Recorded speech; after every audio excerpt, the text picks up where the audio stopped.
9वीं fail से क्या उम्मीद कर सकता है बिहार? 9वीं फेल से यही उम्मीद कर सकता है बिहार। इतना मनोबल बढ़ा हुआ है तेजस्वी जी का कि लोकतंत्र का चौथा प्रहरी। मैं कहता हूं कि तेजस्वी जी उसी परंपरा को आगे लेके चल रहे हैं जो उनके पिताजी ने स्थापित किया था कि बुद्धिजीवियों को आमतौर पे अपमानित करेंगे लोग, गाली बकेंगे लोग, बिहार को तो प्रताड़ित। ये तो बहुत दुर्भाग्य है ना। देखिए, उनके पार्टी की परिपाटी रही है, परंपरा रही। बिहार में क्या हो रहा था, उनके पिताजी के राज में सब कुछ सबने देखा है। कोई भी घुसपैठिया कहीं से भी आए और रोहिंग्या आए और बिहार में शामिल हो जाए। ये देखिए, बिहार है, बंगाल नहीं हो सकता। लोकसभा चुनाव भी उसी बिहार को बंगाल नहीं बनने देंगे। ये कुछ पत्रकार जो है इस बात का ठेका ले रखे हैं कि सरकार कुछ अच्छे भी काम करते हैं जी कि डमी कैंडिडेट उठा करके टिकट मिलता है। क्या विधानसभा में यही परिपाटी रहेगी? बिहार विधानसभा चुनाव 2025 में हमारे पार्टी के तमाम उन समर्पित कार्यकर्ताओं को प्राथमिकता मिलेगी जो पार्टी के संगठन को मजबूत करने में अपना खून पसीना एक किए हैं और जिनके सहारे पार्टी आज इस बुलंदी पर पहुंची है। हमारे पार्टी के राष्ट्रीय अध्यक्ष का यह कहना है। सर, भाजपा लंबे समय से दलितों की हितौषी पार्टी रही है, आप लोग करते हैं, लेकिन आज आंकड़ा आया है कि शराबबंदी कानून के तहत बिहार के जेलों में दलित पिछड़े लोगों का बड़ा तबका जेलों में बंद है। इसको आप किस रूप में देखते हैं? बिल्कुल, हमारे पार्टी के राष्ट्रीय अध्यक्ष भी इस बात को लेकर चिंतित रहे हैं कि बिहार में आखिर देखिए कमजोर वर्ग ही बड़े जो चेहरे हैं, शराबबंदी की जो हालत है और शराबबंदी के जो शिकार हुए हैं, निश्चित तौर पर वो कमजोर तबके के लोग हुए हैं। मैं आपकी बात से सहमत हूँ और उसमें ज्यादातर लोग दलित। निश्चित तौर पर उन पे सरकार सहानुभूति पर विचार करेगी और हम लोग भी सरकार से बात करेंगे। अभी सर एनडीए गठबंधन है आपका, सर आप प्रशासन का क्या हाल है? पुलिस या रोज मैंने खून हो रहा है, बेगूसराय कल मर्डर हुआ है और चिराग राष्ट्रीय लोकजनशक्ति पार्टी रामविलास चिराग जो है उठाते रहते हैं मुद्दा। क्या सिर्फ इस मुद्दा को उठाने से होगा कि इसके लिए सर तैयारी के साथ उठाना पड़ेगा? सर देखिए, जब हत्याएं हुई हैं, आपने देखा होगा कि हमारे पार्टी के राष्ट्रीय अध्यक्ष आदरणीय श्री चिराग पासवान जी, मैं यही बात अभी कहा हूं कि गठबंधन में रह करके गठबंधन में अगर कोई कार्यशैली में कहीं कोई कमी आती है, जैसे अभी पुलिस की कार्यशैली जो संदिग्ध दिखी, लगभग संतोषप्रद नहीं दिखी, उस पर हमारी पार्टी ने स्पष्ट रूप से कहा और हमारे पार्टी के राष्ट्रीय अध्यक्ष ने पुलिस की कार्यशैली पर सवाल उठाया। तो हत्या कोई भी हो और किसी का भी हो, वो मजबूत लोगों का हो, कमजोर लोगों का हो, दलित का हो, अगड़ा का हो, पिछला का हो, हत्या हत्या है और हत्या पर कोई भी समझौता नहीं की जाएगी। ये जीरो टॉलरेंस की सरकार है। अगर सरकार इस बात को कहती है तो उसको मजबूती से स्थापित करने का भी प्रयास करेगी। तेजस्वी यादव पिछले दिनों मीडिया को बता रहे थे सूत्र को लेकर के बड़े अपशब्द जैसे सवाल को रखा है। ये तो बहुत दुर्भाग्य है ना। देखिए, उनके पार्टी की परिपाटी रही है, परंपरा रही है कि लोगों का अपमान। बिहार में क्या हो रहा था, उनके पिताजी के राज में सब कुछ सबने देखा है। अपहरण एक उद्योग बन गया था, खुलेआम लूट मार हत्या फिरौती जो है आम हो गया था।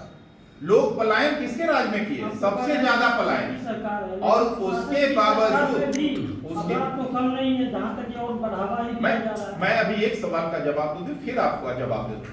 मैं कहता हूं कि तेजस्वी जी उसी परंपरा को आगे लेके चल रहे हैं जो उनके पिताजी ने स्थापित किया था। भाई, अरे बिहार के आम आवाम को तो आप डराने का प्रयास करते ही हैं। आपका एक रैली जो अभी हुआ, जो कह रहे थे कि जनहित में हम रैली कर रहे हैं, पटना में जो बंद आप लोगों ने किया, खुलेआम लूट हुआ, दुकानों को लूट लिया गया, जो पुरानी उनकी परिपाटी रही है। आप देखे हैं भागलपुर में परीक्षार्थियों के साथ क्या हुआ, परीक्षार्थियों का पर्चा छीन लिया गया। तो छात्रों के साथ, गरीबों के साथ, मजदूरों के साथ, मजलूमों के साथ, जिनको वो कहते हैं कि अपना वोट बैंक, अल्पसंख्यकों के साथ वो क्या कर रहे हैं, वो तो स्पष्ट रूप से दिख रहा है। और अब इतना मनोबल बढ़ा हुआ है तेजस्वी जी का कि लोकतंत्र का चौथा प्रहरी, आप तमाम बुद्धिजीवी पत्रकारों को ये बात कहना कि सूत्र नहीं मूत्र है, मैं उसको दोहराने में शर्मिंदा हो रहा हूं। ये बहुत दुर्भाग्य की बात है। तेजस्वी जी ने उस परिपाटी को स्पष्ट कर दिया है और इससे साबित हो गया है कि तेजस्वी जी का सर्टिफिकेट में जो 9वीं पास है या 9वीं फेल है, वो स्पष्ट रूप से उनके शिक्षा का प्रकटीकरण दिखता है। भाई 9वीं फेल से क्या उम्मीद कर सकता है बिहार? 9वीं फेल से यही उम्मीद कर सकता है बिहार कि बुद्धिजीवियों को आमतौर पे अपमानित करेंगे लोग, गाली बकेंगे लोग, बिहार को तो प्रताड़ित कर रहे हैं। खासकर विरोधी भी उछाले उन्होंने भारत से बिहार का भी किया था, तो आप इसको कैसे देख रहे हैं? क्या आप चाहते हैं कि बिहार घुसपैठियों का घर बन जाए?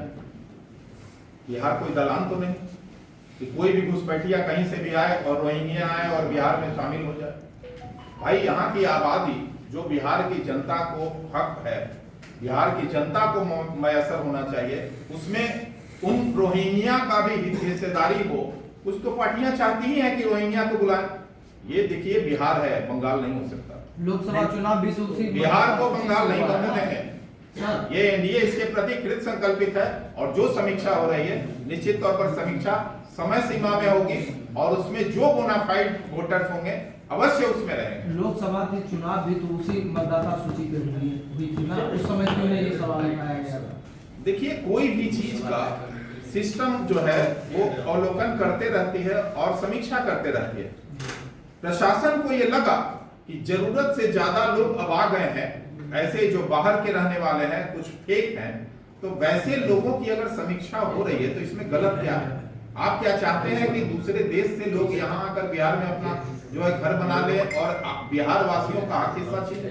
सर आप बिहार से बिलोंग करते हैं? बिल्कुल बिहार से मैं बिलोंग बिहार में राजनीति करते हैं, आपको ये पता है कि बिहार में 60% ऐसे दलित पिछड़ा अति पिछड़ा लोग हैं। कैसे प्रमाण पत्र देगा चुनाव आयोग कि हम कैसे साबित करेगा कि मैं यहाँ देखिए उसके लिए कई विकल्प तो खुले हुए हैं ना, कोई एक विकल्प तो उसमें है नहीं। कैसे बताइएगा ना? कोई एक विकल्प नहीं ना है, सिर्फ आधार तो नहीं मांगा जा रहा है, और भी वैकल्पिक व्यवस्था के है। अंदर आप कह रहे हैं देने के लिए, ऑनलाइन करता आवास है उसमें 15 दिन लगता है, जाति में 15 दिन लगता है, ऑनलाइन कीजिए 15 दिन में मिलेगा सर्टिफिकेट, और आप 25 तारीख तक ये आपने निर्धारित डेट किया। नहीं, तमाम प्रशासन के अधिकारियों को निर्देशित किया गया है कि जो भी जाति प्रमाण आवासीय प्रमाण अभी जो है जो भी अप्लाई करें उन्हें समय सीमा के अंदर, समय सीमा से आगे नहीं, समय सीमा के अंदर और बेहद शीघ्र ही उनको जो है मुहैया कराई जाए ताकि उनका सत्यापन हो सके। और अभी इस तरह की खबर चलाने को लेकर के अजीत अंजुम पर एफआईआर की गई। अब देखिए कुछ पत्रकार जो है इस बात का ठेका ले रखे हैं कि सरकार कुछ अच्छे भी काम करते हैं